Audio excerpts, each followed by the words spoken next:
রাজনীতি শুধু ক্ষমতার খেলা নয়, অর্থনীতি শুধু সংখ্যার মেলা নয়, সমাজনীতি কেবল তত্ত্বের জাল নয়, আর দুর্নীতি শুধু শিরোনামে আটকে থাকা গল্প নয়। যে কথাগুলো আমরা প্রতিদিন শুনি কিন্তু সহজভাবে বুঝতে পারি না, যে সিদ্ধান্তগুলো আমাদের জীবন বদলে দেয় কিন্তু কেউ সহজ করে বলে না। এখানে আমরা চেষ্টা করব জটিল কথাকে সহজ ভাষায় ব্যাখ্যা করতে, অস্পষ্ট বিষয়কে স্পষ্ট করে তুলে ধরতে। এখানে কথা হবে সহজে, প্রশ্ন হবে সোজা সাপটা, যেন আপনি সহজে বুঝতে পারেন, ভাবতে পারেন এবং সঠিক সিদ্ধান্ত নিতে পারেন। আমন্ত্রণ কঠিন কথা সহজে, সাথে আছি তানিয়া হারুন।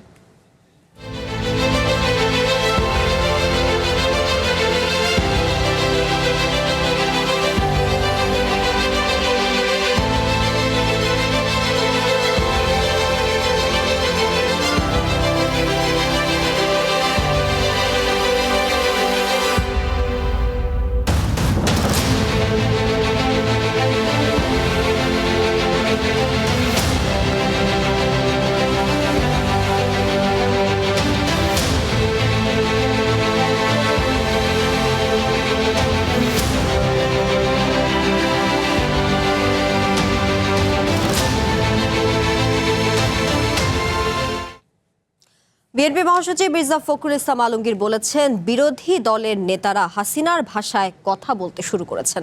আর জামায়াত আমির ডাক্তার শফিকুর রহমান বলেছেন, ফ্যাসিবাদী আওয়ামী লীগের পথে হাঁটা শুরু করেছে বিএনপি। সরকার এবং বিরোধী দল পাল্টাপাল্টি বক্তব্যে একে অন্যকে আওয়ামী লীগের সঙ্গে তুলনা করছে, ফলে কার্যক্রম নিষিদ্ধ আওয়ামী লীগ না থেকেও প্রবলভাবেই আছে বাংলাদেশের রাজনীতিতে।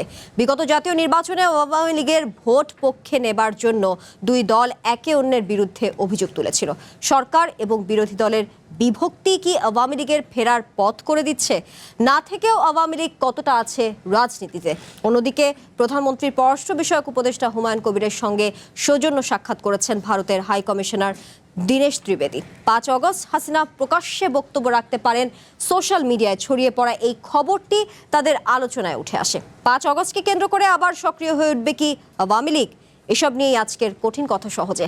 আজকে আমাদের সাথে স্টুডিওতে আছেন কেন্দ্রীয় বিএনপির সমাজ কল্যাণ বিষয়ক সম্পাদক ও সংসদ সদস্য কামরুজ্জামান রতন, আছেন বাংলাদেশ জামায়াতে ইসলামের মজলিসের শুরা সদস্য ও সংসদ সদস্য ব্যারিস্টার ডক্টর নাজিবুর রহমান মোমেন, এবং আছেন বাংলাদেশ কমিউনিস্ট পার্টির সাধারণ সম্পাদক আব্দুল্লাহ আল কাফি। রতন, আপনাদের তিনজনকে আমন্ত্রণ আজকের কঠিন কথা সহজের এই আয়োজনে। আজকে আলোচনা শুরু করতে চাই কামরুজ্জামান রতন আপনাকে দিয়ে। প্রধানমন্ত্রীর পররাষ্ট্র বিষয়ক উপদেষ্টা হুমায়ুন কবিরের সঙ্গে বিকেলে তেজগাঁওয়ে প্রধানমন্ত্রীর কার্যালয়ে ঢাকায় নবনিযুক্ত ভারতের হাই কমিশনার দীনেশ ত্রিবেদী সৌজন্য সাক্ষাৎ করেন। শেখ হাসিনা 5ই অগস্ট প্রকাশ্যে বক্তব্য রাখবেন এমন কথা সোশ্যাল মিডিয়া ছড়িয়ে পরে এই খবরটি তাদের আলোচনায় উঠে আসে। পররাষ্ট্র উপদেষ্টা হাই কমিশনারকে জানান, কার্যক্রম নিষিদ্ধ সংগঠনের কোনো ব্যক্তি যাতে ভারতের ভূখণ্ড ব্যবহার করে রাজনৈতিক বক্তব্য প্রদান না করতে পারে সে বিষয়ে ভারতের সহযোগিতা প্রত্যাশা করছে বাংলাদেশ। আপনার কি মনে হয় ভারত এই বিষয়ে কতটা সহযোগিতা করতে পারবে? ফ্যাসিস্ট আওয়ামী লীগের পতনের পরে এবং ওই দেশে এই পতিত সরকারের যে হাসিনা যাওয়ার পরে অন্তর্বর্তীকালীন সরকার এবং আমাদের এই সরকার যতগুলো চিঠি হাসিনার তৎপরতা এবং ওই দেশ থেকে ফিরে আনার জন্য যতগুলো চিঠি দিয়েছে, কার্যত কোনো চিঠির উত্তর দেয়নি।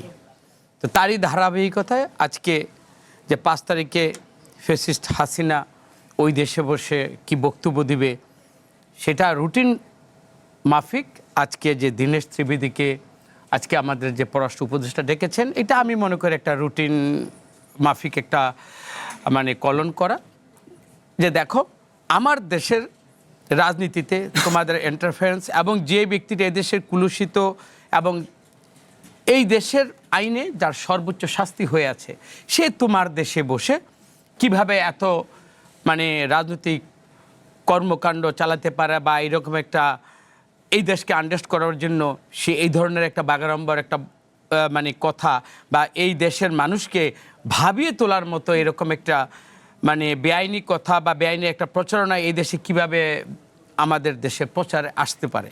তো সেই সুযোগটা তো আমার পার্শ্ববর্তী সরকারে দিয়েছে, এটা স্পষ্ট।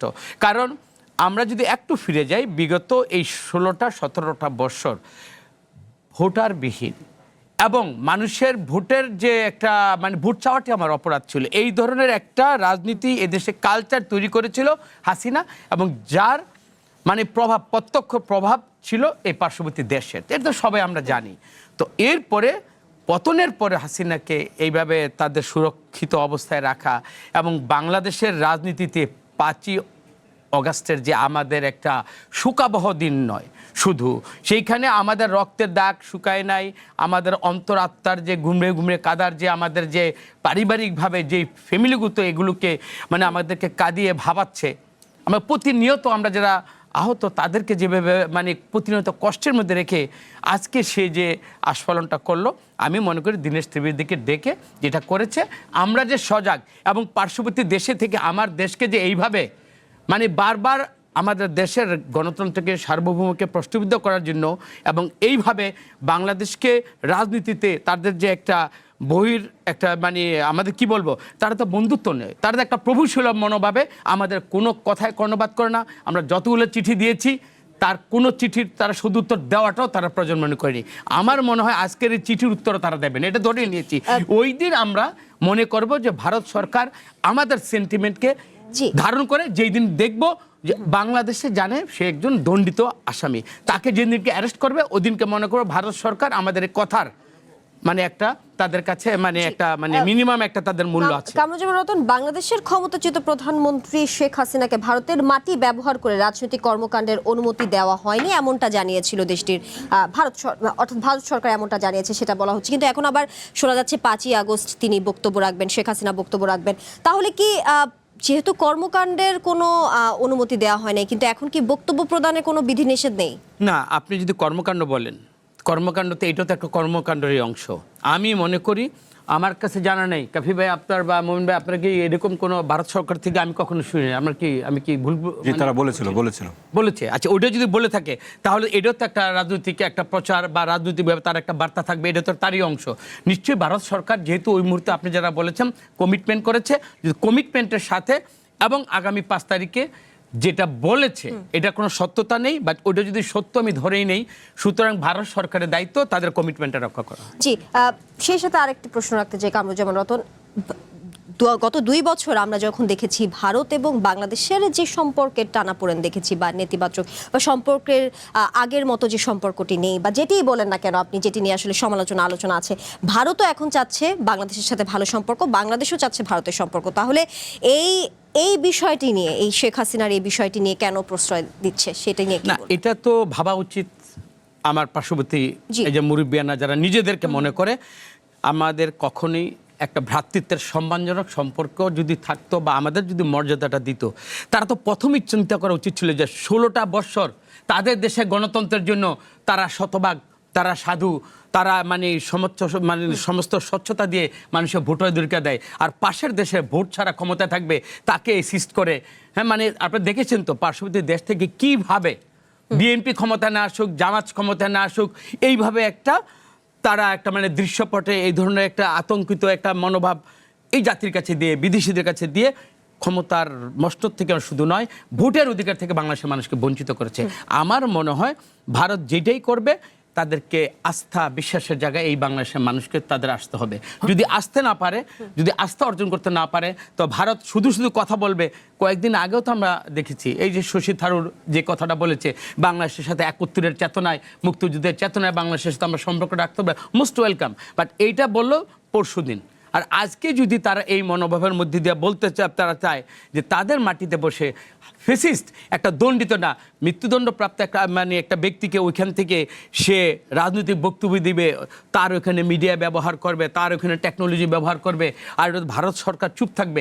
আমার মনে হয় যে বন্ধুত্ব বা প্রতিবেশী রাষ্ট্রের যে দায়িত্ব একটা পার্শ্ববর্তী দেশের রাজনৈতিকভাবে সহযোগিতা করা, সে আমার মনে হয় পূর্বের মনোভাবে তারা এখনো রয়ে গিয়েছে।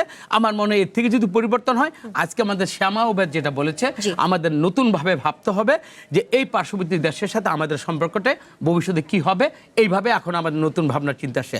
এটা যদি আমার মনে হয়, আমরা তো কারোর সাথে তো যুদ্ধ করবো না তো, কিন্তু আমাদের মর্যাদা, আমাদের গণতন্ত্র, আমাদের সার্বভৌমের প্রশ্নে সেটা পৃথিবীর যত বড় উন্নত বা শক্তিশালী রাষ্ট্রই হোক, সেখানে আমাদের ছাড় দেওয়ার কোনো আমাদের প্রশ্ন আসে না। জি, আপনাকে ধন্যবাদ। ব্যারিস্টার ডক্টর নাজিবুর রহমান মোমেন, আপনার কাছে একটু আসতে চাই। 5ই আগস্ট শেখ হাসিনা যে প্রকাশ্যে বক্তব্য রাখবেন এমনটা যে সোশ্যাল মিডিয়া থেকে শুরু করে সব জায়গায় শোনা যাচ্ছে, সেটি হলে কি বাংলাদেশে অস্থিতিশীল কোনো পরিস্থিতি তৈরি হওয়ার শঙ্কা দেখছেন কিনা? যদিও সরকারের পক্ষ থেকে বলা হয়েছে নাশকতার কোনো শঙ্কা নেই, সেই ক্ষেত্রে কি বলবেন?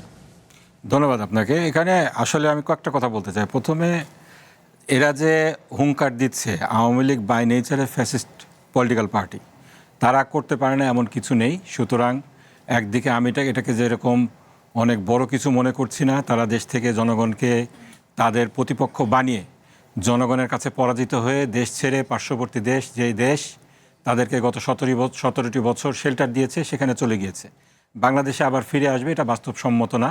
বাংলাদেশের জনগণ প্রত্যেকটা সেক্টরকে তারা যেভাবে শত্রু বানিয়ে নিয়েছে, আবার ফিরে আসা আসলে তাদের জন্য সেরকম কঠিন একটি বিষয়, কিন্তু তারা নাশকতা করবে না, এটা উড়িয়ে দেওয়া যায় না। নাম্বার 2, যেটা আমি কামরুজ্জামান রতন ভাইয়ের যে কথাটা বললেন পার্শ্ববর্তী দেশের ব্যাপারে, আমাদের দেশের আত্মমর্যাদা এবং পররাষ্ট্রনীতির যে বিষয়টা সবার আগে বাংলাদেশ, সেই বিষয়টাকে সামনে রেখে এটাকে সাধুবাদ জানাতে চাই।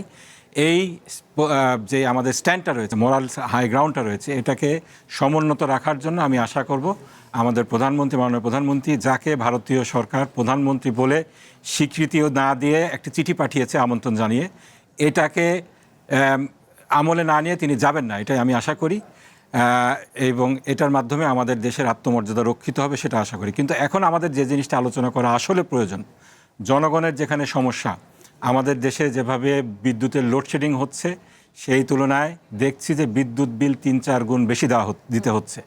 গ্যাসের তীব্র সংকট, আমাদের যেই রপ্তানি নির্ভর গার্মেন্টস সেক্টর, সেই গার্মেন্টস সেক্টরগুলোতে আজকে গ্যাসের কারণে কার্যক্রম বন্ধ হয়ে যেতে বসেছে। এটাও দেশের বিরুদ্ধে একটি আন্তর্জাতিক চক্রান্ত কিনা। বাংলাদেশে এলো এই প্রথম টাচলেস আরএকে সেন্সেশন ওয়াটার ক্লোজেট। এই জিনিসগুলা আমাদেরকে খতিয়ে দেখতে হবে। আমি মনে করি দেশের বিরুদ্ধে একটা বড় ধরনের ষড়যন্ত্র চলছে। সরকারের একটা অংশ বুঝে হোক না বুঝে হোক এটাকে ফ্যাসিলিটেট করে যাচ্ছে। বিদ্যুতের ক্ষেত্রে আজকে বিদ্যুৎ মন্ত্রণালয় যেই সার্কুলারটা জারি করেছে, জনগণকে হুমকি দেওয়া হয়েছে। জনগণ এই বিদ্যুৎ ভুতুরে বিলের কথা বললে তাদের বিরুদ্ধে নাকি আইনগত ব্যবস্থা নেওয়া হবে। আমাদের কথা পরিষ্কার, এই ভুতুরে বিলের ব্যাপারে আমরা আমাদের বাংলাদেশ জামাত ইসলামীর ছায়ামন্ত্রী সভার পক্ষ থেকে আমরা জনগণকে আহ্বান জানিয়েছিলাম বিলের কপি দিতে। আমাদের কাছে শত বিলের কপি জমা পড়েছে একদিনের মধ্যে। এইখানে কতগুলো বিষয় আমরা লক্ষ্য করেছি যেটা তুলে ধরা দরকার। এই যে মিটার ভাড়া মাফ করবেন, প্রধানমন্ত্রী বলেছিলেন 4 মাস আগে, আমাদের বিদ্যুৎ ও জ্বালানি মন্ত্রীও বলেছিলেন 4 মাস আগে। এখনও কিন্তু মিটারের ভাড়া নেওয়া হচ্ছে। প্রিপেইড মিটারের ডিমান্ড চার্জ, এই চার্জের নামে ডিজিটাল চাঁদাবাজি করা হচ্ছে। এটা কেন নেওয়া হচ্ছে, কি কারণে নেওয়া হচ্ছে, কেউ বলতে পারে না। এই ক্ষেত্রে আমরা যেটা দেখছি, আমাদের যে পিডিবি, তারা ভর্তুকি দিয়ে এই বিদ্যুৎটা কম দামে এটা সাপ্লাই দিচ্ছে, কিন্তু যারা ডিস্ট্রিবিউশন কোম্পানিগুলো, তারা জনগণের কাছ থেকে বেশি পয়সা নিচ্ছে। এক্ষেত্রে যে 2টা মিটারের ডিসক্রিপেন্সি রয়েছে, অসামঞ্জস্যতা রয়েছে, এটার স্বচ্ছতা জন্য জনগণ যাতে বুঝতে পারে, 2টা মিটারই তুলে ধরা দরকার। এর মাধ্যমে আসলে বোঝা যাবে এই যে সরকারকে 67,000 কোটি টাকা লোকসান দিতে হয়েছে এই পর্যন্ত এই খাতে, এটা আসলে কি দুর্নীতির কারণে হয়েছে নাকি এটা আসলে সিস্টেম লস, এই বিষয়গুলো রয়েছে। গ্যাসের ক্ষেত্রে যেটা আমি বলতে চাই, গ্যাসের তীব্র সংকট বাসাবাড়িতে তো আছেই, জনগণের এখানে দুর্ভোগ হচ্ছে। এর বাইরে আমাদের যেই এলএনজি আমদানি করা হয়, এটার যেই ভাসমান পোর্টটা রয়েছে, FSRU বলা হয়, এটার 2টা বাংলাদেশে আছে, 2টা তো আসলে অপ্রতুল। আমাদের 4টারও বেশি দরকার, এবং আমাদের কোনো ল্যান্ড নাই এই এলএনজিকে কনভার্ট করার যে এটা আমাদের সিস্টেম নেই। আমাদের এই 2টার মধ্যে একটা কিন্তু বৈদ্যুতিক গোলযোগের কারণে অনেকদিন ধরে বন্ধ রয়েছে। এটা কোনো নাশকতামূলক কর্মকাণ্ড কিনা, এটা খতিয়ে দেখা দরকার। অবিলম্বে এটা চালু করা দরকার। আরও 2-1টি চালু করা দরকার, যাতে করে আমাদের যে রপ্তানি খাতটা রয়েছে এটা স্মুথলি চলতে পারে। এটা সমাধান না করলে আমাদের দেশের ক্ষতি হয়ে যাবে। আরেকটা কথা আমি বলে আমার এখানে প্রাথমিক বক্তব্য শেষ করছি, সেটা হলো আপনার প্রধানমন্ত্রী বলেছিলেন যে গ্যাস কূপগুলা খনন করার জন্য 17 বছরে আমরা দেখি নাই ভারতকে সুবিধা দেওয়ার জন্য ফ্যাসিবাদী গভর্নমেন্ট কোনো নতুন গ্যাস কূপ খনন করেনি। প্রধানমন্ত্রী ঘোষণা দিয়েছিলেন, আমরা এটাকে অবশ্যই সাধুবাদ জানাই, কিন্তু এর বাস্তবায়ন কিন্তু আমরা দেখতে পাচ্ছি না। এটা সমস্যা, যেটা আমাদের প্রচলিত যেই পিপিপি করে প্রজেক্ট করা হয়, এটা আলোর মুখ দেখতে কিন্তু 2-3 বছর লেগে যায়। আমাদেরকে এই গ্যাসের সংকটটাকে জাতীয় সংকট ঘোষণা করে আমাদের দরকার অবিলম্বে গ্যাস নীতি একটি প্রণয়ন করে এই গ্যাস কূপগুলা খনন করার ব্যবস্থা করা। জি, আব্দুল আল কাফি রতন, আপনার কাছে যদি বাংলাদেশ ভারত সম্পর্ক নিয়ে আসি, সেটি হচ্ছে পররাষ্ট্র প্রতিমন্ত্রী শামা ওবায়দ বলেছেন কার্যক্রম নিষিদ্ধ সংগঠনের প্রধান দিল্লি থেকে রাজনৈতিক বক্তব্য দেওয়ার বিষয়ে নিজেদের অবস্থান পরিষ্কার করতে হবে ভারতকে। ভারতে বসে হাসিনা যে রাজনৈতিক কর্মকাণ্ড পরিচালনা করলে বা ধরুন এই যে বক্তব্যের কথা বলছিলাম, বক্তব্য দিলে সেটি আসলে ভারত বাংলাদেশের যে দ্বিপাক্ষিক সম্পর্ক সেখানে নেতিবাচক প্রভাব কতটা পড়বে, বা একই প্রশ্ন রাখতে চাই কি, এবং সেই সাথে জানতে চাই এই যে 5ই আগস্টকে ঘিরে নতুন করে যেই কথাটি আলোচনায় এসেছে, শেখ হাসিনা প্রকাশ্যে বক্তব্য রাখবেন, এটিকে ঘিরে আসলে আওয়ামী লীগের আবার সক্রিয় হওয়ার কি কোনো সম্ভাবনা দেখছেন কিনা? ধন্যবাদ আপনাকে, আমার সহ আলোচকদেরকে কৃতজ্ঞতা। যেই কথা বলছেন যে প্রকাশ্যে বক্তব্য রাখবেন, এটার মানে আমি ঠিক বুঝলাম না যে প্রকাশ্যে বক্তব্য রাখা মানে কি তিনি কোনো সংবাদ সম্মেলন করবেন বা অন্য কিছু করবেন কি না। কিন্তু আমরা যতটুকু জানি তাকে সেফ হোমে রাখা হয়েছে, সেইখানে থেকে কিভাবে তিনি বক্তব্য রাখবেন সেটাও একটা বড় বিষয় কিন্তু। হ্যাঁ, এবং ভারতীয় কর্তৃপক্ষ যদি তাকে সহযোগিতা না করে তাহলে তো তার পক্ষে বক্তব্য রাখার কোনো সুযোগ নাই। আমরা ভারত বাংলাদেশ সম্পর্কের কথা বলছেন, আমি গত 14 সালে যে নির্বাচন হলো, 2014 সালে যে নির্বাচন হলো, সেই নির্বাচন আমরা অধিকাংশ বিরোধী দলই বর্জন করেছিলাম, 2-1টা দল ছাড়া। সেই নির্বাচনে আপনাদের মনে থাকতে পারে যে ভারতের পররাষ্ট্র সচিব সুজাতা সিং তিনি স্বয়ং বাংলাদেশে এসে এরশাদ সাহেবকে হাসপাতাল থেকে বের করে এনে নির্বাচনে বাধ্য করেছিলেন। আবার 2024 সালের নির্বাচনে দেখেন, তারা এবার আসার প্রয়োজন বোধ করে নাই, এবার তারা ডেকে পাঠিয়েছে, জাতীয় পার্টির চেয়ারম্যান সাহেবকে ডেকে পাঠিয়েছে দিল্লিতে। তিনি নির্বাচন করবেন না, ফিরে এসে বললেন যে আমাকে নির্বাচন করতে হবে, কেন করতে হবে, কিসের জন্য করতে হবে আমি সেটা বলতে পারবো না। সুতরাং এই থেকে বোঝা যায় যে বাংলাদেশের রাজনীতিতে ভারতের একটা প্রত্যক্ষ ভূমিকা আছে। ফলে এইটা তো দিল্লির সাউথ ব্লক শুধুমাত্র বাংলাদেশ না, তাদের যে আশেপাশে যে প্রতিবেশীরা আছে, সেটা নেপাল বলেন, সেটা শ্রীলঙ্কা বলেন, সেই সব দেশ, প্রত্যেকটা দেশের মধ্যেই কিন্তু এক ধরনের দাদাগিরি করতে চায়। তাদের যে আধিপত্যবাদ, সেই আধিপত্যবাদটা তারা বিস্তার করতে চায়। সেই কারণেই তারা তাদের মতো করে রাজনীতিকে সাজায়। আমরা আমাদের দেশে দেখেন, আমাদের দেশে গণ অভ্যুত্থান করলাম, এবং সেই গণ অভ্যুত্থানে ভারতের যেই সাউথ ব্লক বা ভারতের যে সরকার, তার যেই গোস্বা, সেটা তো আমরা দেখেছি কিভাবে বাংলাদেশের সাথে তারা তাদের সমস্ত সম্পর্ককে সংকুচিত করে ফেললো, এবং প্রায় 2 বছর ধরে বাংলাদেশিদেরকে ভারতে যাওয়ার ভিসা দেয়নি। এটার মানে কি, যে একটা সরকার আমাদের একটা দেশের সাথে সম্পর্ক কি হবে, কোনো নির্দিষ্ট দলের সাথে না, কোনো নির্দিষ্ট সরকারের সাথে না, এটা স্টেট টু স্টেট, হ্যাঁ, রাষ্ট্র টু রাষ্ট্র একটা সম্পর্ক হবে। ভারত সেই জায়গায় নাই। ভারতের যেই দাদাগিরি, ভারতের যেই আধিপত্যবাদ, সেইটা আমাদের বাংলাদেশকে সহ তার নিকটবর্তী যেই প্রতিবেশীরা আছে প্রত্যেককেই ক্ষতিগ্রস্ত করছে। তো সেই জায়গাটায় আমি জানি না, আপনি বারবার বলছেন যে শেখ হাসিনা বক্তব্য রাখবে, সুতরাং ভারতীয় সরকার যদি তাকে সুযোগ করে না দেয় তাহলে তার পক্ষে বক্তব্য রাখা সম্ভব না। কারণ সে যেই জায়গায় আছে বলে আমরা শুনেছি, বা যেই জায়গায় তাকে কন্টেন্ট করে রাখা হয়েছে শুনেছি, সেইখানে তো সাংবাদিকদের যাওয়ার কোনো প্রশ্ন নেই। ভারত সরকার কিন্তু এটাও বলেছে যে ভারতের মাটি ব্যবহার করে যে শেখ হাসিনা কোনো কর্মকাণ্ড চালাতে পারবে না, সেক্ষেত্রে কেন বক্তব্য, সেখানেও তো একটা বিধিনিষেধ থাকার প্রয়োজনীয়তা আছে যতদূর আমি জানি। কর্মকাণ্ড তার মানে যদি ভারতের মাটি ব্যবহার করে যদি কোনো কর্মকাণ্ড পরিচালনা করতে না পারে, তাহলে কি করে সাংবাদিক সম্মেলন করবে, সংবাদ সম্মেলন করবে, কি করে সে বক্তব্য রাখবে, কি করে সে আপনার অনলাইন ফ্যাসিলিটিস ভোগ করবে? সেই প্রশ্নটা তো খুবই প্রমিনেন্ট হয়ে আসবে। ফলে এইগুলি একটা প্রচার। কেন প্রচার হচ্ছে? যে আপনাকে এক ধরনের আতঙ্কের মধ্যে রাখা। কেন রাখা হচ্ছে? যে এই যে বিএনপি সরকার গত 5 মাস ধরে দেশ পরিচালনা করতেছে, তারা তাদের প্রধানমন্ত্রীর ইমেজ তৈরি করার জন্য অনেকগুলি কর্মসূচি নিয়েছে, এবং তাতে ভালো ইমেজ তৈরি হয়েছে। কিন্তু জনগণের যে স্বার্থ, সেই স্বার্থ সংরক্ষণ করার জায়গাটায় কিন্তু তারা যাচ্ছে না। সবার আগে বাংলাদেশ বলছে, কিন্তু আমরা তো দেখছি না। কারণ ইউনূস সাহেব 9ই ফেব্রুয়ারি যেই বাণিজ্য চুক্তি করলেন, সেই বাণিজ্য চুক্তি তো তারেক রহমান সাহেব বাতিল করছেন না, বরঞ্চ 30শে এপ্রিল তিনি বোয়িং এর সাথে 14টা বিমান ক্রয়ের জন্য 45,408 কোটি টাকা আপনার চুক্তি করেছেন। যেই বোয়িং বিমান, তার যে শাসন আমল বা যে নির্বাচন কাল, সেই কালের মধ্যেও কিন্তু আপনার ডেলিভারি হবে না। ডেলিভারি হবে 31 সালের শেষের দিক থেকে শুরু করে 35 সাল পর্যন্ত। ফলে কি বাধ্যবাধকতা যে তাকে এই বোয়িং বিমান কিনতে হবে, আবার কি বাধ্যবাধকতা যে পররাষ্ট্রমন্ত্রী এককভাবে আপনার মার্কিন যুক্তরাষ্ট্রে গিয়ে জ্বালানি বিষয় হলো MOU সাইন করেছেন, কি বাধ্যবাধকতা। ফলে সবার আগে বাংলাদেশ স্লোগান দিলেও কিন্তু আমরা দেখছি কর্মকাণ্ডটা হচ্ছে সবার আগে আমেরিকা। আমেরিকার স্বার্থ সংরক্ষণ করাটাই মুখ্য বিষয় হচ্ছে। আরেকটা কথা বলে আমি শেষ করব, সেটা হচ্ছে যে 31 দফা রাষ্ট্র সংস্কার কর্মসূচি অথবা নির্বাচনী ইশতেহার, দুটাই আমার ভালোভাবে পড়া আছে বিএনপির। সেখানে কোথাও বলা নাই যে আপনি বন্ধ কলকারখানা বিক্রি করে দিবেন। কিন্তু এই সরকার ক্ষমতায় আসার পর থেকে আমরা দেখছি এখানে শিল্প মন্ত্রণালয়, বিডা এবং প্রধানমন্ত্রীর নিজস্ব সভাপতিত্বে সভা হয়েছে, 44টা আপনার শিল্প কলকারখানা আপনার দিয়ে দেওয়া হবে। কাদেরকে?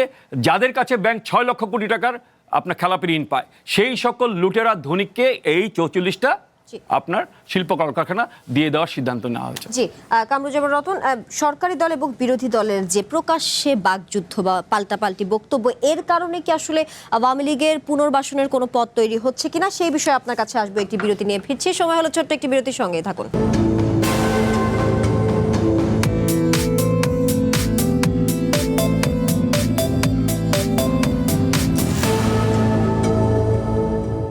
স্বাগত আরও একবার কঠিন কথা সহজের আজকের আয়োজনে। কামরুজ্জামান রতন, সরকারি দল এবং বিরোধী দলের যে পাল্টাপাল্টি বক্তব্য, সেই বিষয়ে নিয়ে আসবো। তার আগে একটু আব্দুল্লাহ আল কাফি রতন যেমনটা বলছিলেন বাণিজ্য চুক্তির বিষয়ে, যেটি নিয়ে আসলে সবসময় আলোচনা আসে, সবসময় আমরা দেখেছি এটা সর্বোপরি আলোচনায় থাকে। সেই ক্ষেত্রে যে বাণিজ্য চুক্তি বাতিল করেনি প্রধানমন্ত্রী, সেই বিষয়গুলো নিয়ে তিনি এসেছেন। তাহলে এখন আসলে এরকমভাবে বলা যায় যে, বা বলা হচ্ছে চারদিকে, যে সবার আগে বাংলাদেশের জায়গা এখন সবার আগে আমেরিকা হয়ে গেছে, এটা নিয়ে কি বলবেন?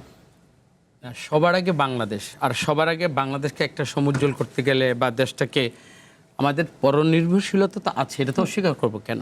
সেইখানে আমার জনগণের ভোটাধিকার, সার্বভৌমত্বের কিছু কিছু এমন কিছু মানে ফান্ডামেন্টাল আমার কিছু রাইটস আছে, এগুলো কাদেরকে দিয়ে একেবারে সরাসরি ক্ষতিগ্রস্ত, সেটা মানুষ কিন্তু ওই বিবেচনাটা কিন্তু কম্পারেটিভলি কে ভালো। পার্শ্ববর্তী দেশ দেখেন কতভাবে আমাদের ওরা মেলাইন করে। সেখানে আমেরিকার বাণিজ্য চুক্তি যদি আমাদের দেশকে বাইলেটারাল, যদি আমাদের দেশের যদি কোনো উন্নতি হয়, আমি শুধু এতটুকুই বলি যেটা আমার জন্য বাণিজ্যের জন্য ভালো, সেইটাই যদি আমার আমেরিকার দিকে দিয়ে আমাদের যদি একটু ট্রেড করতে হয়, আমার মনে হয়, শোনেন বাস্তবতা দেখেন, আমেরিকাকে বাদ দিয়ে আমরা কথা বলতে পারি, কিন্তু বাস্তবতা আমরা কিন্তু আমেরিকাকে বাদ দিয়ে পরাশক্তি যারাই আছে, চীন বলেন, এই যে ফ্রান্স বলেন, যতগুলো দেশই পার্শ্ববর্তী ইন্ডিয়াকে বলেন, আমরা কিন্তু সবার সাথে কিন্তু একটা কিন্তু কেমিস্ট্রিটা এমন করা যাবে না যে একদিকে ঝুঁকে পড়া যাবে না, যেইটা গত ফ্যাসিস্ট সরকার করেছে। একভাবে যেটা হলো, আমাকে ক্ষমতায় থাকতে হবে, তোমরা আমাকে ভোট দিয়ে কীভাবে, ভোট ছাড়া কীভাবে ক্ষমতায় থাকা যাও। পার্শ্ববর্তী দেশ যেটা মানে একটা নগ্নভাবে যে সাপোর্টটা করেছে আমাদের আভ্যন্তরীণ, আমাদের যে শোনেন আমেরিকাকে আপনি বাদ দিবেন, কাফি ভাই বললো এই কথা। তা আমার যে রোহিঙ্গার সমস্যা, এই বাংলাদেশে 15 লক্ষ রোহিঙ্গা ঢুকলো, তাদের তো খাওয়াইতে পড়াইতে তো হবে, এটা কে বলছে? এই ফেসিস শাসিত তো বলছিল তার বোন সহকারে। এখন সবচেয়ে বেশি মানবতার দিক থেকে এই রোহিঙ্গাদের যে হেল্প করতেছে আমেরিকা সর্বোচ্চ করতেছে। এবং আপনি যে কোনো ট্রেডের ক্ষেত্রে দেখেন, ভাই আমরা তিরান হতে পারবো না, আপনার তো দেখতে আমি ধ্বংসের দিকে আমি নিয়ে যেতে পারবো না।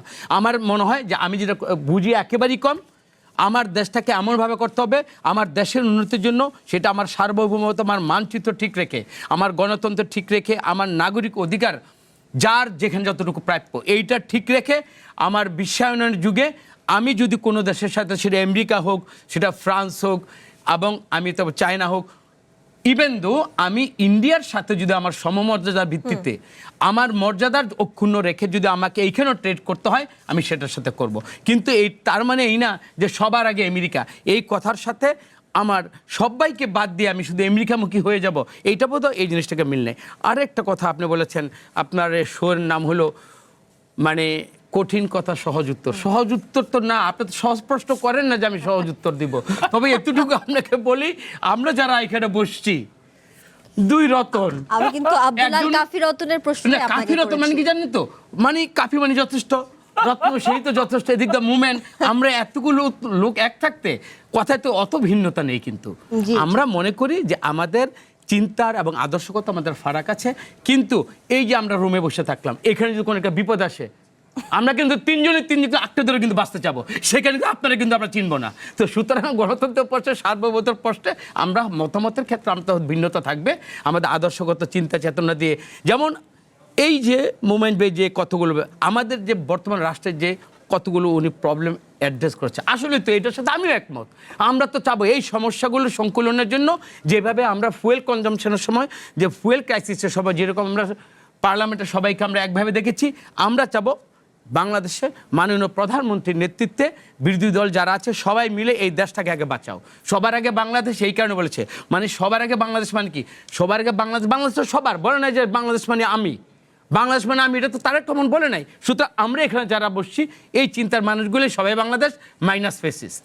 জি, ফ্যাসিস্টদের কথা যেহেতু আনলেন, সেহেতু আজকে যেমনটা বিএনপি মহাসচিব মির্জা ফখরুল ইসলাম আলমগীর বলেছেন, বিরোধী দলের নেতারা হাসিনার ভাষায় কথা বলতে শুরু করেছেন। এই প্রথম মনে হয় আমি শুনলাম সরকারি দলের পক্ষ থেকে ফ্যাসিস্টদের, বিরোধী দল নিয়ে যে ফ্যাসিস্টদের সাথে যে কম্প্যারিজনটা, সেটি আমি শুনেছি। এর আগে শুনেছি জামায়াত এবং এনসিপি সবসময় বলে যে সরকারি দল আসলে বিএনপি ফ্যাসিস্টের পথে হাঁটা শুরু করেছে। সেই ক্ষেত্রে একটু সুনির্দিষ্টভাবে জানতে চাই, আসলে আপনারা কেন বলছেন বিরোধী দলের নেতারা হঠাৎ করে হাসিনার ভাষায়? আমার মহাসচিব তো, ওনার সম্পর্কে তো আমি আর ব্যাখ্যাটা তো আবার থেকে আমি প্রপার পাবেন না।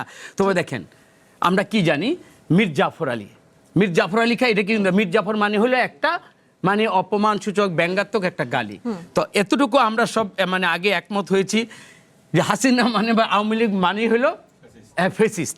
তবে এতটুকুই বলি যে ওনারা তো সরকারে নেই, তো সরকারে না থেকে কিভাবে দানব হলো বা ফেসিস্ট হলো সেটাও আমার প্রশ্ন। তবে আমরা মনে করি আমাদের এইসব একটা ট্যাগিং দেওয়ার ক্ষেত্রে, বা আমাকে যখনই বারবার মানে বলা হচ্ছে যে আমরা ফেসিস্টের পথে হাঁটছি, আমরা বেঈমান হয়ে গেছি, আমরা বিয়েদের সাথে শহীদদের সাথে জন্য করতেছি, আজকের এই জায়গা থেকে আমি ভুলে গেছি প্রথমে আমার যারা শহীদ ভাইরা যারা জীবন দিয়েছে তাদের আত্মার মাগফিরাত কামনা করছি, এবং যারা এখন আহত অবস্থায় কাতরাচ্ছে, বিভিন্নভাবে অসুস্থ, আমি মনে করি এই অসুস্থতা এবং যারা জীবনগুলো আমাদের দিয়ে আজকে এই জায়গায় বসে আমাদেরকে কথা বলতে দিচ্ছে, গণতন্ত্রের উন্নত একটা শিখরে যাওয়ার জন্য যেভাবে আমরা আলোচনা সমালোচনা করছি, এটাই গণতন্ত্রের সৌন্দর্য। এই সৌন্দর্যের জন্য শহীদ আত্মাদেরকেও যেরকম আমরা স্মরণ করব, পাশাপাশি আমরা যারা এখানে বসছি আমাদের ভালো মন্দ, ন্যায় অন্যায়, আমাদের যেটা ওয়াদা ছিল তার থেকে আমি মানে চলে গেলাম কিনা। বাংলাদেশে এলো এই প্রথম টাচলেস আরএকে সেন্সেশন ওয়াটার ক্লোজেট, বা আমাকে খালি বলতেই হবে, বিরোধিতাই করতে হবে, এই সামগ্রিক জিনিস নিয়ে হলো আগামী দিনের বাংলাদেশ। সুতরাং আমরা মনে করি এটা বড় কোনো সমস্যা না, আলোচনা টেবিলে আমরা সমস্যার সমাধান করতে পারবো। জি, আলোচনা টেবিলে তো নিশ্চয়ই সমাধান হবেই, সেটি নিয়ে সবার প্রত্যাশা আছে। কিন্তু আরেকটা প্রশ্ন আপনার কাছে রাখতে চাই কামরুজ্জামান, সেটি হচ্ছে জামায়াত এবং বিএনপির যে প্রকাশ্যে পাল্টাপাল্টি বক্তব্য, বা ধরেন বারবার একই কথা বলছে যে একজন বলছে ফ্যাসিস্টদের পথে হাঁটছে, আবার আজকে সরকারের পক্ষ থেকেও বলা হয়েছে, বিএনপি মহাসচিব বলেছেন, এই যে প্রকাশ্যে বাকযুদ্ধ, এটা তো আওয়ামী লীগের জন্য আপনার মনে হয় না যে অক্সিজেন হয়ে যাচ্ছে, তারা পুনর্বাসনের একটা পথ পাচ্ছে, স্পেস পাচ্ছে? এটা আপনার মনে হয় না? আপনি তো প্রথম উদাহরণ তো দিলাম, এখানে বিপদে আমরা শুনে এখন আমরা সুখে থাকতে ভূতে গেলাই তো ফেসিস তো নাই, সবাই তো আমরা প্রাণ খুলে হাসছি, যাই আমরা সমালোচনা করছি। আমরা শুধু চিন্তা করব কেবল বক্তব্য, রাজনৈতিক বক্তব্য না, বক্তব্য না, নাকি কোনো কারণে যার অবস্থান থেকে সরকারি দলকে গায়েল করতে চাবে, নাজিবুর রহমান মোমেনের কাছে এই বিষয়ে আসবো, সরকারি দলকে গায়েল করতে চাবে, আমি তো বললাম তো সেটা বস্তুনিষ্ঠ সমালোচনা থাকবে, এবং আমাদের যদি কোনো ভুল থাকে, কোনো দুর্নীতি থাকে, এবং আমাদের যদি কোনো দানবীয় জিনিস আমাদের মধ্যে যদি আসর করে থাকে, এটা অবশ্যই ওনারা বলবে। এবং আমি এতটুকু বলতে চাই, তারেক রহমান যেভাবে দেশ চালাচ্ছে, যে যাই বলুক, দিন শেষে হয়তো একটু স্থবিরতা নয়, হয়তো একটু স্লথ গতিতে যাচ্ছে। আপনি বুঝতে হবে কি অবস্থায় বাংলাদেশের দায়িত্বটা তারেক রহমান নিয়েছে। আমার তো মনে হয় এই দায়িত্বটা যে সাহসিকতার সহিত তারেক রহমান দায়িত্ব নিয়েছে, আজকে যদি ওনারাও যদি দায়িত্ব নিত, অন্তত তারেক রহমানের সাপোর্টটাও লাগতো। আজকে তারেক রহমান দেশ চালাচ্ছে নিশ্চয়ই জামাত, এনসিপি এবং ভাইদের সবাইকে নিয়েই কিন্তু, এবং সবার সাপোর্টের মধ্যে দিয়ে ইনশাআল্লাহ তারেক রহমান আগামী দিনে একটা আলোকিত বাংলাদেশ উপহার দেবে। জি, নিশ্চয়ই আমরাও সেই প্রত্যাশা রাখছি। ব্যারিস্টার ডক্টর নাজিবুর রহমান মোমেন, জামায়াত আমির ডাক্তার শফিকুর রহমান বলেছেন ফ্যাসিবাদী আওয়ামী লীগের পথে হাঁটা শুরু করেছে বিএনপি, এবং আজকে বিএনপি মহাসচিব মির্জা ফখরুল ইসলাম আলমগীর একই ধরনের কথাই বলেছেন যে বিরোধী দলের বক্তব্য এখন মনে হচ্ছে যে হাসিনার ভাষায় তারা কথা বলছেন, তাহলে কি আপনারাও ফ্যাসিবাদী আওয়ামী লীগের পথে হাঁটা শুরু করার যাত্রা শুরু করলেন? কি বলবেন? দেখেন, এটা তো আসলে যেটা আমি বলতে চাই, প্রথম কথা হলো বিএনপির সকলে যদি আমাদের কামরুজ্জামান ভাইয়ের মতো হতেন, যারা গত অনেক বছর ধরে ফ্যাসিবাদের কবলে ছিলেন, বিএনপির প্রোডাক্ট এক্স্যাক্টলি, আপনার মতো সবাই যদি বিএনপির হতেন তাহলে কোনো সমস্যা ছিল না। সমস্যা হলো আপনাদের দলে অনেক হাইব্রিড নেতা আছেন, আপনাদের এটা একটা প্ল্যাটফর্ম, আপনি যেমন আলহামদুলিল্লাহ দিনদার, স্বচ্ছ চিন্তা করেন, স্বচ্ছ পলিটিক্স করেন, আপনার কিন্তু এটা স্বীকার করতে হবে আপনার দলের সকলে এরকম না। এখন সমস্যা যেটা হয়েছে, আমরা কথা বলবো ফ্যাক্ট, শুধুমাত্র আমরা যদি সুইপিং কমেন্ট করি তাহলে এটা কিন্তু জাস্টিফাইড হবে না। দেখেন, এই যে বিদ্যুতের সমস্যার কথা বললাম, বিদ্যুৎ মন্ত্রণালয় এটাতে যে ফ্ল্যাট ডিনাই করে উল্টা যারা এই অভিযোগ করছে তাদেরকে হুমকি দিলে আইনগত ব্যবস্থা নেওয়া হবে, এটা কি ফ্যাসিবাদী আচরণ না? এটা অবশ্যই ফ্যাসিবাদী আচরণ। আমরা দেখছি যে বিভিন্ন প্রতিষ্ঠানকে, আমাদের রতন ভাই বললেন যেটা, বিভিন্ন প্রতিষ্ঠানকে, এটা কিন্তু আনপ্রেসিডেন্টেড, এইভাবে দলীয়করণ করা, এটা তো আমরা দেখি নাই আগে এভাবে। এবং শুধু সেটা না, আমরা দেখছি যারা নির্বাচনে পরাজিত হয়েছে তাদেরকেও কনসোলেশন প্রাইজ হিসাবে, সান্ত্বনা পুরস্কার হিসাবে বিভিন্ন জায়গায় পদায়ন করা হয়েছে। আমাদের বিরোধী দলের নেতা তো বলেছেন যে সচিব হওয়ার একটা শর্টকাট পদ্ধতি বেরিয়েছে, 3 মাস বিরোধী দলকে গালাগালি করবেন, আপনি অটোমেটিক সচিবের মর্যাদা একটা পদ পেয়ে যাবেন। এই বিষয়গুলো তো আসলে ফ্যাসিবাদী আচরণকে, ফ্যাসিবাদী সরকারকে মনে করিয়ে দেয়। এখন কথা হলো, আমরা বলছি ফ্যাসিবাদী আচরণ, এই জন্য আমরা যদি সরকার পতনের কথা বলি, বিরোধী দল তো সরকার পতনের কথা বলতেই পারে, জনগণের কথা না আসলে বলতেই পারে। এখন সরকারি দলও যদি বলে বিরোধী দল পতনের আন্দোলন করা হবে, ওনাদের একজন মিনিস্টার কিন্তু বলেছেন সংসদে, তার মানে কি বিরোধী দলের পতন হলে তো সরকারি দলে যাবে নাকি? It doesn't make sense. ফ্যাসিবাদ ক্ষমতাকে কাজে লাগিয়ে জনগণের স্বার্থ নিয়ে ছিনিমিনি খেলেছে, এবং যেই আমরা দেখেছি বিদেশি শক্তির হাতে দেশকে তুলে দিয়েছে, স্বার্থের বিরুদ্ধে কাজ করেছে। এই যে ট্রেড ডিলের কথা বলা হলো, এখানে যে সমস্ত বিষয় আছে আমরা এখন যেগুলো জানতে পারছি, এগুলো তো আসলে অ্যালার্মিং। আমাদের হাত পা তো বেঁধে ফেলা হয়েছে একতরফাভাবে। বোয়িংয়ের কথা বলা হলো, আমরা বোয়িং ছাড়া অন্য কোনো বিমান কিনতে পারবো না, এটা বলা হয়েছে। নির্দিষ্ট কিছু চুক্তি আমরা আমেরিকা ছাড়া অন্য কারোর সাথে করতে পারবো না, চায়নার সাথে আমরা এই আইটি সংক্রান্ত, ডেটা ট্রান্সফার সংক্রান্ত কোনো চুক্তি করতে পারবো না। এই বিষয়গুলা কিন্তু আমাদের যে পররাষ্ট্র যে নীতি আছে, এটার যে স্লোগানটা, সবার আগে বাংলাদেশ, সকলের সাথে বন্ধুত্ব, কারোর সাথে শত্রুত্ব না। কামরুজ্জামান রতন ভাই যেটা বললেন যে আমাদেরকে আমেরিকার সাথেও চলতে হবে, বিশ্ব রাজনীতি এবং অর্থনীতি সকল কিছু মিলিয়ে চায়নাকেও আমাদেরকে আস্থায় রাখতে হবে, ইউরোপকে আস্থায় রাখতে হবে, সকলে আমাদের উন্নয়নের পার্টনার। আপনি তো একদিকে ঝুঁকে গেলে চলবে না। এই ট্রেড ডিলের মাধ্যমে কিন্তু আমাদেরকে একদিকে ঝুঁকিয়ে দেওয়া হয়েছে, এবং এটা রক্ষা কবচ হিসাবে গত সরকারের একজন উপদেষ্টাকে আমাদের পররাষ্ট্রমন্ত্রীর দায়িত্ব দেওয়া হয়েছে, যিনি বিএনপির সাথে একটা সরকার, যে সরকার নিরপেক্ষ থাকার কথা, সেই সরকারের থেকে এসে বিএনপির নির্বাচনের পরে আমেরিকাকে এখন সবচেয়ে বেশি গুরুত্ব দিচ্ছে, এটা বলবেন? যেমনটা আমি কামরুজ্জামান রতনকে এই প্রশ্ন করেছিলাম, সবার আগে বাংলাদেশ, সবার আগে আমেরিকা। হ্যাঁ, এরকম কিন্তু জনগণের মধ্যে পারসেপশনটা কিন্তু ক্রিয়েট হয়েছে, এবং এর যৌক্তিকতা রয়েছে, ট্রেড ডিলে যে বিষয়গুলো রয়েছে।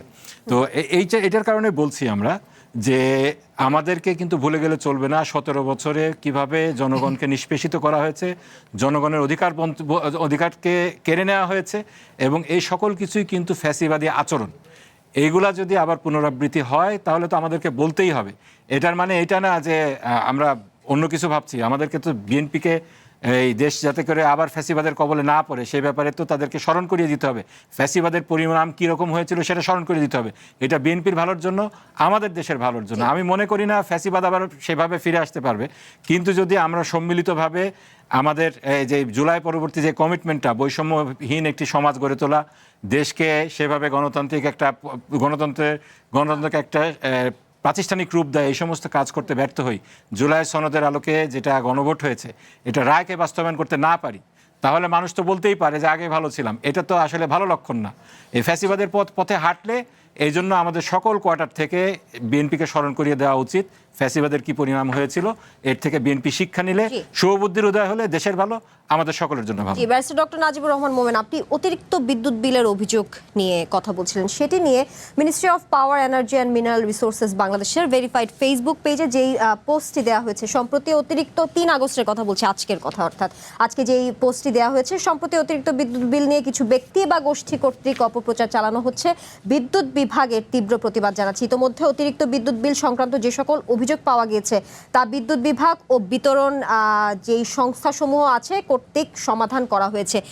এটি নিয়ে কি বলবেন, যেহেতু একটা পরিষ্কার এক্সপ্লেনেশন দেওয়া হয়েছে? ওনারা দিয়েছেন আমাদের একেবারে স্পেসিফিক কথা। মিটার ভাড়া বলা হয়েছিল 4 মাস আগে, প্রধানমন্ত্রী বলেছেন, বিদ্যুৎ জ্বালানি মন্ত্রী বলেছেন মিটার ভাড়া নেওয়া হবে না। আমাদের কাছে কয়েকশো বিদ্যুৎ বিলের কপি দেওয়া হয়েছে, এখানে আমরা দেখছি মিটার ভাড়া এখনো কাটছে। প্রিপেইড মিটারে ডিমান্ড চার্জ নেওয়া হচ্ছে।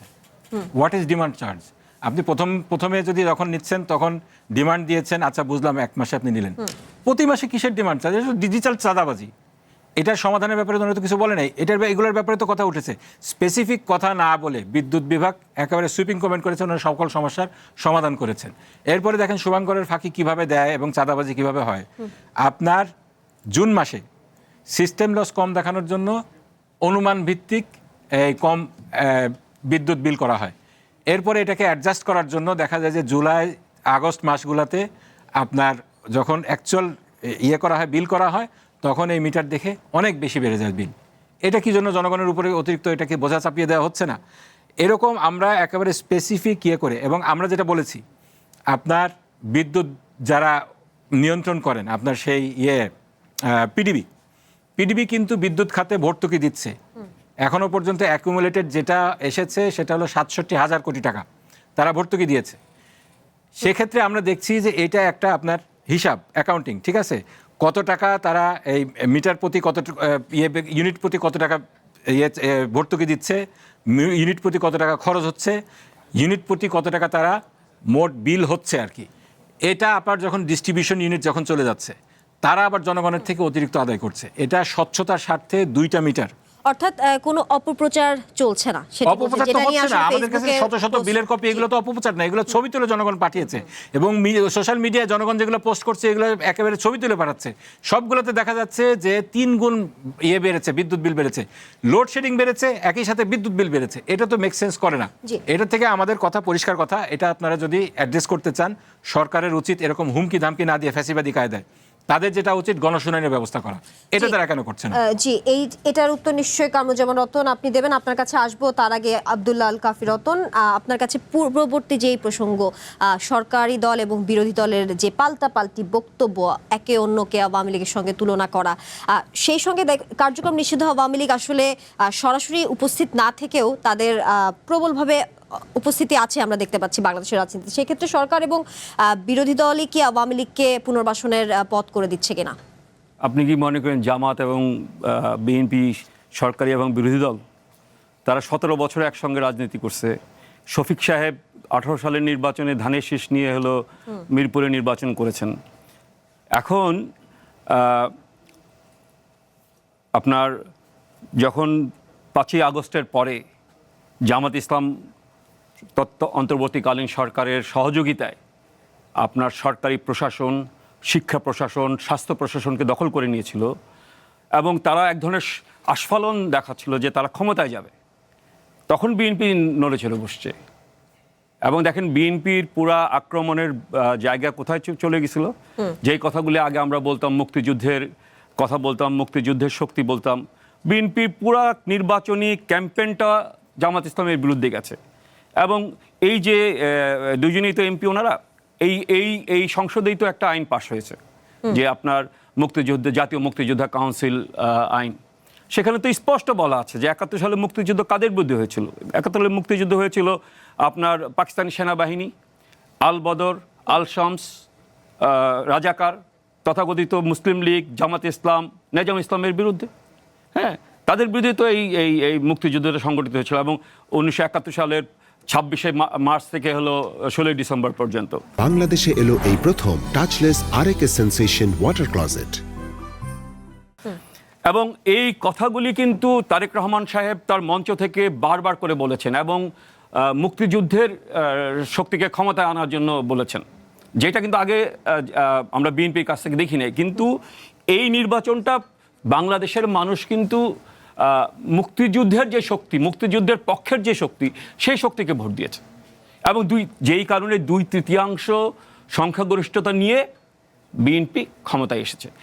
এখন এই পার্লামেন্টে ধরেন, এই পার্লামেন্টে কিন্তু যদি আমাদের পলিটিক্যাল টার্মে বলি, এটা রতন ভাই কিছু মনে করেন না, সেন্টার টু রাইট বিএনপি হলো মূল দল এবং ফার রাইট হচ্ছে হলো জামাত ইসলাম, তারা হচ্ছে ক্ষমতায় আছে। এবং উভয়ই দেখেন মানে অনেকগুলি বিষয় নিয়ে যেগুলি আলোচনায় হওয়া উচিত না। আপনি কি মনে করেন যে পার্লামেন্টে মুতাবিবাহ নিয়ে আলোচনা হওয়া উচিত? কিন্তু পার্লামেন্টে মুতাবিবাহ নিয়ে আলোচনা হয়েছে, পার্লামেন্টে পরকীয়া প্রেম নিয়ে আলোচনা হয়েছে। কিন্তু যেখানে আলোচনা হওয়ার কথা ছিল কিভাবে আপনার বাণিজ্য চুক্তিকে আমরা মালয়েশিয়ার মতো হচ্ছিল রিজেক্ট করতে পারি, একমাত্র রুবিন ফারহানা সে হচ্ছে এই পার্লামেন্টে এই বিষয়টা আলোচনা করে। সরকার যে বলেছে যে একটা চুক্তি হয়ে গেলে আসলে বাতিল করার কোনো সুযোগ না, নেই, এখানে তো এই চুক্তির মধ্যেই তো অবসান ক্লজ আছে, যেখানে বলা আছে উভয় পক্ষে 2 মাসের নোটিশ দিয়ে এই চুক্তি বাতিল করতে পারবে। বলা আছে, স্পষ্ট বলা আছে। এটা সম্ভবত 5ম অধ্যায় বা এরকম একটা ইয়েতে আছে, আমার এক্স্যাক্টলি এখন মনে নাই। ফলে আমরা যেই বিষয়গুলি জনগণের স্বার্থ, একটা কথা বলেন, শেখ হাসিনা তো মানে দুঃশাসনের তো কোনো সীমা নাই। সে আপনার সামিট গ্রুপকে সহযোগিতা করেছে, সামিট গ্রুপ বিদ্যুৎ ক্ষেত্রে বাংলাদেশকে নিয়ন্ত্রণ করত এবং সেই সামিট গ্রুপ তার টাকার কানা করি নিয়ে হলো চলে গেছে সিঙ্গাপুরে। এখন সিঙ্গাপুরের সবচেয়ে বড় ধনী ব্যক্তি, যারা 40 জন না কতজনের মধ্যে একজন ধনী ব্যক্তি, বাংলাদেশে ব্যবসা করে, বাংলাদেশের বিদ্যুৎ উৎপাদন করে, বাংলাদেশে বিদ্যুৎ বিক্রি করে, সেই টাকা নিয়ে সিঙ্গাপুরের হচ্ছে সবচেয়ে বড় ধনীদের একজন। কিন্তু আমি যেটা বলি, আমি যেটা হলো মানে কি বলে, রতন ভাইয়ের কাছে আমার প্রশ্ন, রতন ভাই আমার একই বিশ্ববিদ্যালয়ে আমরা ছিলাম, হয়তো ভিন্ন ভিন্ন রাজনীতি করছে, কিন্তু খুবই মানে প্রিয় ব্যক্তিদের একজন।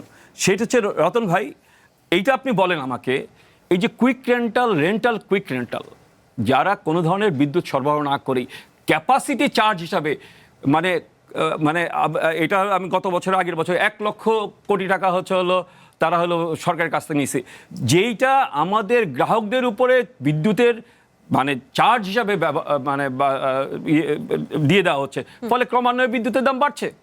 তো এই জায়গাটা কেন, যেই আওয়ামী লীগ আমলে যারা কুইক রেন্টাল পেল, তাদেরকে কেন আপনারা এইগুলি বাতিল করছেন না? কেন হচ্ছে হলো এইগুলি আপনারা চালিয়ে যাচ্ছেন? কারণ হচ্ছে যে এই যে একটা শ্রেণী, এখন শ্রেণীর প্রশ্ন চলে আসে, বিএনপি, জামাত বা আওয়ামী লীগ বা জাতীয় পার্টি, একটা শ্রেণীর, যে শ্রেণীটা গত 54 বছর 55 বছর ধরে বাংলাদেশের ক্ষমতায় ছিল, তাদের নিজস্ব যেই বন্ধু এবং ভাই, তারা যাতে ক্ষতিগ্রস্ত না হয় সেই কারণেই কুইক রেন্টালটা তারা ক্যাপাসিটি চার্জ এটা বন্ধ করে দিচ্ছে না। ফলে আপনি এই যে জনগণের স্বার্থ নিয়ে যে ডিবেটটা পার্লামেন্টে হওয়ার কথা ছিল, প্রতি মিনিটে নাকি 2.5 লক্ষ টাকা খরচ হয়, আমি দেখলাম, সেই টাকাটা তো হালাল করতে হবে। সেইটা যদি আপনারা না করেন, আপনারা উভয়ই চিন্তার মানে যেহেতু একই সঙ্গে আপনারা একই জোটে ছিলেন, একই সাথে 17 বছর রাজনীতি করছেন, সুতরাং আপনাদের যে চিন্তাটার কাছাকাছি, ডেফিনেটলি একই জোটভুক্ত হওয়ার কারণে চিন্তাটার কাছাকাছি।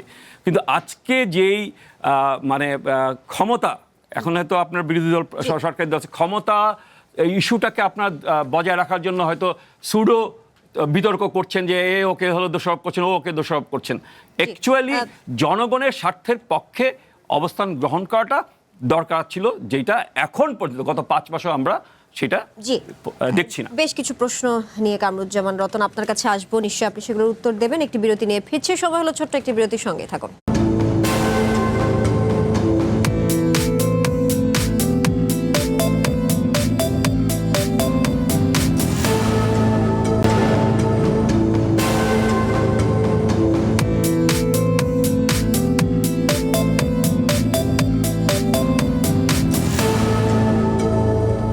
স্বাগত আরো একবার কঠিন কথা সহজের আজকের আয়োজনে। কামরুজ্জামান রতন, যেমনটা ব্যারিস্টার ডক্টর নাজিবুর রহমান মোমেন এবং আব্দুল্লাহ আল কাফি রতন যে প্রশ্নগুলো রেখেছেন, শুরুতেই জানতে চাই এই যে অতিরিক্ত বিদ্যুৎ বিল নিয়ে যে অভিযোগটা, সেখান থেকে মিনিস্ট্রি অফ পাওয়ার রিসোর্সেস তাদের ফেসবুক পেজে যেটি লেখা হয়েছে যে বিভিন্ন ধরনের অপপ্রচার চালানো হচ্ছে, সেক্ষেত্রে নাজিবুর রহমান মোমেন বললেন যে আসলে কোনো অপপ্রচার না। তার কাছে আমি জিজ্ঞেস করছিলাম, আপনার কাছে জানতে চাই আসলে কারা অপপ্রচার চালাচ্ছে, কারণ কি হতে পারে, এর পেছনের কি নেপথ্যে কারা রয়েছে, এবং সেই সাথে এই যে কুইক রেন্টাল যেটি নিয়ে আব্দুল্লাহ আল কাফি রতন কথা বলছিলেন, এটি কেন বাতিল করছে না সরকার? এখানে আমি আমার জায়গা থেকে বলি, সংক্ষিপ্তভাবে। একেবারে কুইক রেন্টাল এবং ক্যাপাসিটি চার্জ দিয়ে যেটা করা হচ্ছে তৎকালীন সরকার, এটা তাদেরকে মানে খুব দ্রুত তাদেরকে এই জনগণের সেবার নামে যেটা করেছে এটা একটা জুলুম করেছে। আমার মনে হয় এই সরকার ওটাকে অনুধাবন করছেন, কিন্তু ওভারনাইট তো এই সমস্যাটার থেকে আমি বেরিয়ে আসতে পারছি না। এই জন্য কিন্তু সোলার যে মানে প্রজেক্টগুলো, এইটা কিভাবে শিল্পায়নের ক্ষেত্রে এবং গৃহস্থলীর ক্ষেত্রে কিভাবে এটা করে আমার কনজামশনটাকে যখনই আমি যদি একটা পরিমিত জায়গায় নিয়ে আসতে পারি, তখনই কিন্তু এই মানে এই যে কুইক রেন্টালের যে প্রভিশনটা, যেটা ফেসিস্ট টাকা বানাবার জন্য একটা মেশিনের ব্যবহার করেছিল, এটা বাদ অবশ্যই অটোমেটিক এটা কিন্তু নিরুৎসাহিত হবে এবং ওইটাতে কিন্তু এই সরকার বেরিয়ে আসবে। এখন একটা ব্যাপারে তো আমাকে একটা তো বলতেই হবে, এখানে আমার কাফি ভাই সংসদে প্রতি মিনিটে আমাদের 2.5 লক্ষ টাকা খরচ হয়, কিন্তু মোতা বিয়ে নামে ইসলামের শরিয়াতে কোনো জায়েজ কোনো বিয়ে নেই। তারপরে এখানে পরকীয়া নিয়ে যারা কথা বলেছে, এইটা তাদের রুচির দুর্দশা। নিশ্চয়ই পার্লামেন্টে এইটা 71 বা 62 দ্বারা কোনো বিধিতে কিন্তু এইটা তারা নোটিশ দেয় না, যে নোটিশের কারণে সংসদ ওটাকে মানে টাইমটা ফিক্স আপ করেছিল এবং ওই টাইমটা নিয়েছে। এখন হলো বাজেট বক্তৃতা যেটা আনলিমিটেড, আমি যাচ্ছে তাই আমি বলতে পারি, ওই সুযোগে যারা বলেছে এটা নিজস্ব এখতিয়ার, এটা দলীয় স্থান থেকে বলা হয় নাই। আর যাদের ইসলাম সম্পর্কে এতটুকু ন্যূনতম ধারণা আছে, মোহন ভাই আপনি ভালো বলতে পারেন, মোতাবিয়া বা পরকে এগুলো নাজায়েজ কাজ। সুতরাং এইটাতে যারা কথা বলেছে এবং পরবর্তীতে মাননীয় স্পিকার এইটা নিজের দুঃখ প্রকাশ করেছে এবং মামুনুল হক সম্পর্কে যেটা বলা হয়েছে এইটা তার সম্পর্কে একটা অপবাদ। এই অপবাদটাকে আমি কখনোই আমার দলের স্ট্যান্ড আমি বলবো না। তাহলে অন্ততপক্ষে মেজর মানে আমাদের স্পিকার মহোদয় এটা নিয়ে উনিও নিজেও সরিয়ে বলেছেন। সুতরাং আমি বলতে চাই এই সংসদটা সবার, শুধু আমি এই সংসদটা ফাংশনিং করার জন্য যেটা জনগণের দুঃখ দুর্দশা নিয়ে কথা হবে, সেটা আমি কথা বলবো, আমি চেষ্টা করব, যেহেতু সরকার আমার। আর বিরোধী দল অবশ্যই আমাদেরকে সচেতন করবে, সতর্ক করবে, এবং যেইটা আমাদের সৃষ্ট, যেটা দুর্নীতি হোক, আমাদের সৃষ্ট জনগণকে নিশ্চয়ই উপশম দেওয়া হইল আমাদের কাজ, জনগণকে ভোগান্তিতে ফেলে। এবং এই সরকার অন্ততপক্ষে কুইক রেন্টালের নামে হোক বিভিন্নভাবে সরকারের কাজ হবে না, বা সরকার ওই কাজটা তারা প্রমাণ করতে দিবে না যে জনগণকে বোঝা চাপিয়ে, জনগণকে ফাঁকি দিয়ে কোনো ফন্দি ফিকির করে জনগণকে কষ্ট দেওয়া, এটা তার আক্রমণের কাজ না। জি, আপনাকে ধন্যবাদ ব্যারিস্টার ডক্টর নাজিবুর রহমান মোমেন। সরকার এবং বিরোধী দলের যে বিভক্তি আমরা দেখতে পাচ্ছি, অর্থাৎ বক্তব্যের কিংবা কার্যক্রমে, যেমনটা আব্দুল্লাহ আল কাফি রতন বলছিলেন যে আসলে তাদের কোনো বিভক্তি না, তারা সরকারি এবং বিরোধী দল না, যেহেতু আপনারা অনেক বছর জোটে ছিলেন। সেক্ষেত্রে এই যে বিভক্তি, এটি কি কেবল রাজনৈতিক বিভক্তি বা ক্ষমতার লড়াই, এই জন্য কি বলবেন, নাকি আপনি কাফি ভাইয়ের সাথে একমত? না, দেখেন এখানে কিন্তু উনি স্ববিরোধী কথা বলেছেন। উনি একদিকে বলছেন 17 বছর যেহেতু আমরা জোট পার্টনার ছিলাম, আমরা প্রকৃতপক্ষে শফিক সাহেবের কথা বলেছেন, বিরোধী দলীয় নেতা, উনি 18 সালেও ধানের শীষ প্রতীক নিয়ে নির্বাচন করেছেন, তা আমরা আসল বিরোধী দল কিনা। আবার কিন্তু উনি একই মুখে বলেছেন, আজকে এখনই বলেছেন যে তত্ত্বাবধায়ক সরকার আসার পরের থেকে বিএনপি যেহেতু ক্ষমতার ব্যাপারে অ্যালার্মড হয়ে গিয়েছে, তারা আমাদের বিরুদ্ধে ক্যাম্পেইন চালিয়েছে এবং তারা মুক্তিযুদ্ধের কার্ড ইউজ করেছে এবং জনগণ নাকি মুক্তিযুদ্ধের পক্ষে ভোট দিয়েছে। এ বিষয়ে অনেক কথা বলার আছে, আমি শুধু এতটুকুই বলবো, ওনারা মুসলিম লীগের এবং চিহ্নিত যিনি এই মুক্তিযুদ্ধ বিরোধী ছিলেন, সেই শাহ মুয়াজ্জেম শাহ আজিজুর রহমান, তাকে ধারণ করেন, এই কথা প্রকাশ্যে পার্লামেন্টে বলেছেন সালাউদ্দিন সাহেব। মশিউর রহমান জাদু মিয়াকে ওনারা ধারণ করেন, এই কথা বলেছেন। আমাদের যদি তৎকালীন জামাত ইসলামী স্বাধীনতা বিরোধী হয়ে থাকে, যে ইয়ের কথা বলেছেন, তৎকালীন মুসলিম লীগও স্বাধীনতা বিরোধী, তৎকালীন মুসলিম লীগ, বিএনপিতে তৎকালীন মুসলিম লীগের কথা বলাই যায়। এখন বিষয়টা হলো যে ঘোলা পানিতে মাছ শিকার এবং 71-এর কার্ড, এটা কিন্তু 2024 সালের যে তুমিকে আমিকে রাজাকারের মধ্যে দিয়ে শেষ হয়ে যাওয়া উচিত ছিল। নতুন জেনারেশন এই ধরনের অপবাদের রাজনীতি আর দেখতে চায় না। আচ্ছা, এখন আমরা এফেক্টিভ, আমি একটু যেটা বলি শেষ করি, আমি এটা শেষ করব। আমরা এফেক্টিভ বিরোধী দল হতে চাই, কিন্তু আমরা সেই ফ্যাসিবাদী আচরণে যেতে চাই না। রাজনৈতিক কালচার বাংলাদেশে যেভাবে কলুষিত হয়ে গিয়েছিল, বিরোধিতার নামে বিরোধিতা, জনগণের যে অধিকার রয়েছে সেগুলো নিয়ে ছিনিমিনি খেলা, রাস্তাঘাটে ভাঙচুর, মারামারি, এই ধরনের বিরোধী দল আমরা হতে চাই না। আমাদের বিরোধী দলের নেতা বলেছেন আমরা রাজনৈতিক কালচার পরিবর্তন করতে চাই। সরকার যদি ভালো কাজ করে অবশ্যই আমরা অ্যাপ্রিশিয়েট করবো, আমরা অ্যাপ্রিশিয়েট করেছি। কিন্তু সরকার যদি জনগণের বিপক্ষে যায় সেক্ষেত্রে আমরা জনগণের পক্ষে কথা বলবো। এই কথা বলতে যেয়ে যদি আমাদের গালি খেতে হয়, মার খেতে হয়, মামলা হামলা সহ্য করতে হয়, আমরা সেটাও সহ্য করব। আব্দুল আল কাফি রতন, এই কাফি বিষয়ে ভাই থেকে আমি 20 সেকেন্ড সময় নিব। আপনাকে একটা দ্ব্যর্থহীন ভাষায় বলছি, এটা কোনো রাবার স্ট্যাম্প, কোনো পার্লামেন্ট না, আর এটা কোনো ম্যানেজড বিরোধী দল না। এখন বলেন। জি জি, এই বিষয়ে কিছু যুক্ত করবেন কিনা? ধন্যবাদ রতন ভাই। একদম সংক্ষেপে। আমি ওই যে বলছিলাম যে ক্যাপাসিটি চার্জ হিসাবে গত 16 বছরে 1,06,000 কোটি টাকা ক্যাপাসিটি চার্জ দেওয়া হয়েছে, যেখান থেকে দেশের মানুষের সামান্যতম কোনো উপকার হয়নি, বরঞ্চ তাদের উপরে বিদ্যুতের যেই দাম বৃদ্ধি সেটা চাপিয়ে দেওয়া হয়েছে। সর্বশেষ কথা, আমি কিন্তু পার্লামেন্টে এই ধরনের কথাবার্তা হোক, এই ধরনের আচরণ হোক, সেটা আমি চাই না। একটা পার্লামেন্ট ভাইব্রেন্ট পার্লামেন্ট হোক, যেই পার্লামেন্টে বাংলাদেশের মানুষের কথা বলা হোক এবং জনগণের স্বার্থ সম্পর্কে আলোচনা হোক। সেই আলোচনা এখন পার্লামেন্টে যেহেতু বিএনপি এবং জামাত আছে, অন্য কোনো শক্তি এখানে নাই, ফলে তারা পার্লামেন্টে কথা বলবে, যদি পার্লামেন্টে তারা সমাধান করতে না পারে, আমরা রাজপথে লড়াই করে সেই সমাধান। আপনাদের তিনজনকে ধন্যবাদ আজকে আমাদেরকে সে সময় দেওয়ার জন্য। আজকের মতো এখানে শেষ করছি। এতক্ষণ সঙ্গে থাকার জন্য ধন্যবাদ।